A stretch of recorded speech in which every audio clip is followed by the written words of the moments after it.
Hey guys, what's going on? And welcome to Guns N' Roses Central. And we're doing a first episode of Guns N' Roses Coffee Chat with Sid. So if you guys saw my video probably a couple weeks ago, we I basically was asking you guys to give me some topics to chat about, and each time I do a new episode, I'll just be using the topics that you guys give me. So if you guys want me to follow up on any of the discussions here, just let me know in the comments section. And I've got a special guest joining me, so Amy's going to be joining me today. Now she's not as big of a Guns N' Roses fan as I am, but I want to welcome her on the coffee chat.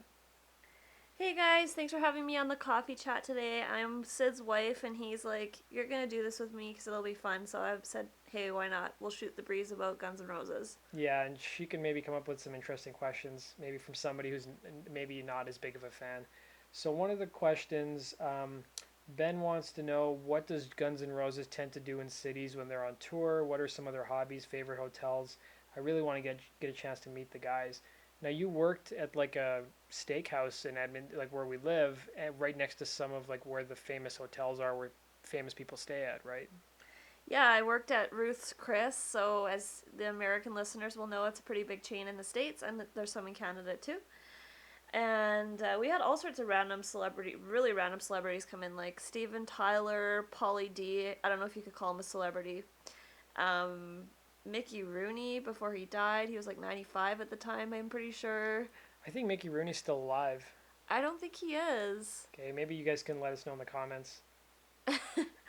Anyways, but yeah, a lot of the celebrities would stay in that area because it was close to the Fairmont Hotel McDonald. Like Rolling Stones have stayed there, and a bunch of other big names have stayed there whenever they come to town. But my question I have for Sid is, what do they do after they're done eating their steak? What do they do when they're Well, I mean, I guess it depends what time of year they're coming because Guns is going to be here in late August, and there's always stuff going on in downtown Edmonton. There's tons of festivals going on.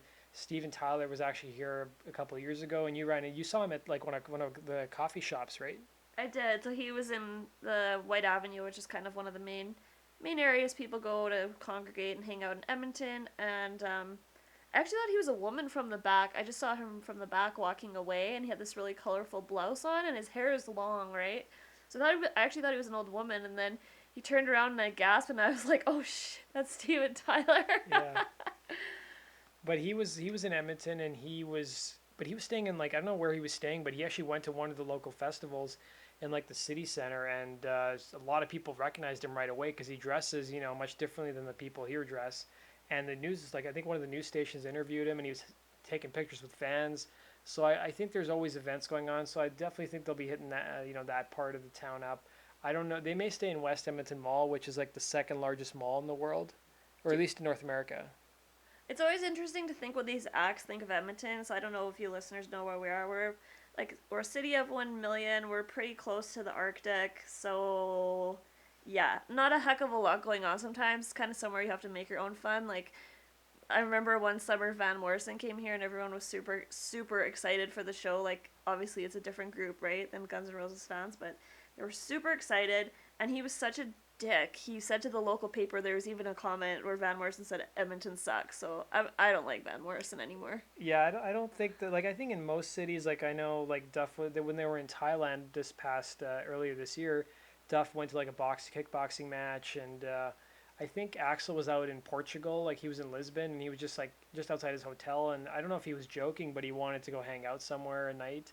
And I think he's always a night owl. Like I don't know if he'll find anything to do in Edmonton. There's not a whole lot going on. Well, I think if I was touring, like I would save my energy up for the stops that actually had cool stuff to see, and then if I got somewhere like Edmonton, I'd probably sleep or like hang out in my hotel that night. Yeah, like You I gotta mean, pace yourself when you're on tour. yeah, and those guys are get older now. They're in their 50s, and they're going to be playing Vancouver around that time. So honestly, they should just save their energy for Vancouver. Vancouver's a much more interesting city and more stuff to do there, and it's really beautiful too. I think if you're Slash, it's really hard to go undercover just because of that hair alone. Maybe if you stepped Yeah. in under a big hat. But I feel like the other guys, it would probably be easier to go undercover. But Slash, that'd be pretty See, tough. but I feel like celebrities try too hard. I think they purposely make it easy for people to recognize them because I can never recognize celebrities. Like, I'm a big Guns N' Roses fan, and Tommy Stinson used to play in the band. He used to be the former bassist. Yeah. I was on the same plane as Tommy. I didn't even What? recognize him because he looked familiar, but I couldn't picture where he was from. And then we got off the airplane, and somebody was holding a sign saying Tommy Stinson, and I said, oh well,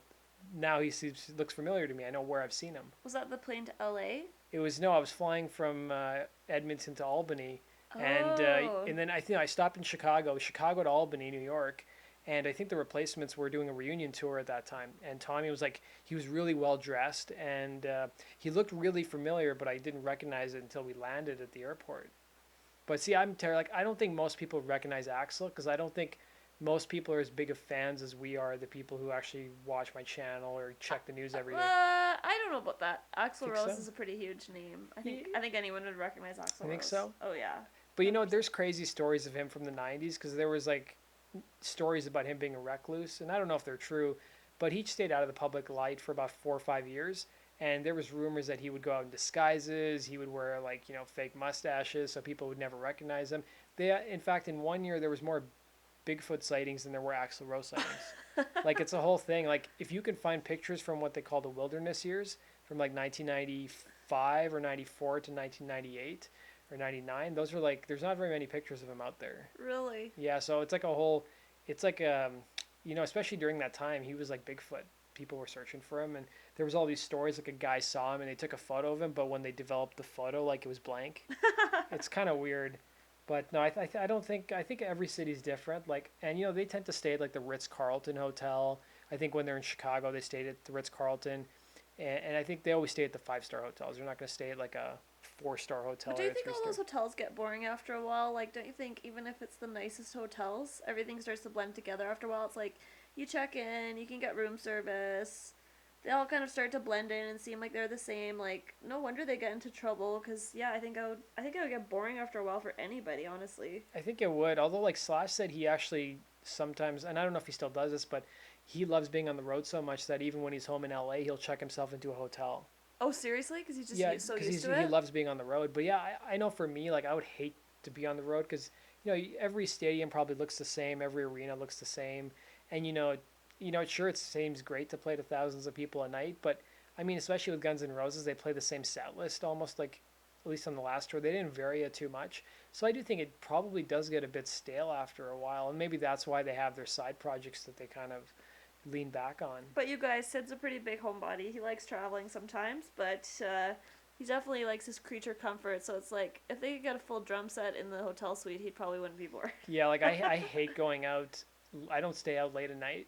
Like when somebody was telling me I was at work today and somebody told me that they're going to be volunteering and they're going to be up till 5 in the morning, and I was like, God, I get up at 5 in the morning. Like I mean, you're not out at night, partying or anything like that. But I thought that was an interesting topic that you guys had, so we can probably wrap this one up. I just got an idea. What? It's kind of Guns N' Roses related. Sure.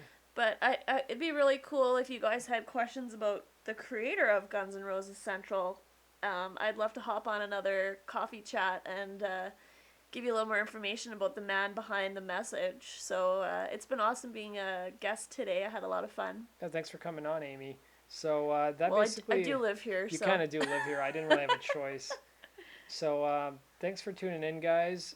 Leave us your comments and your questions, and maybe we'll use some of them in our next episode. So thanks for tuning in, guys. Make sure you subscribe to my channel for all things Guns N' Roses related. And be sure to go follow me on Twitter and Facebook too. The links to my social media accounts are down below. And thanks for watching, guys. Have yourself a good day.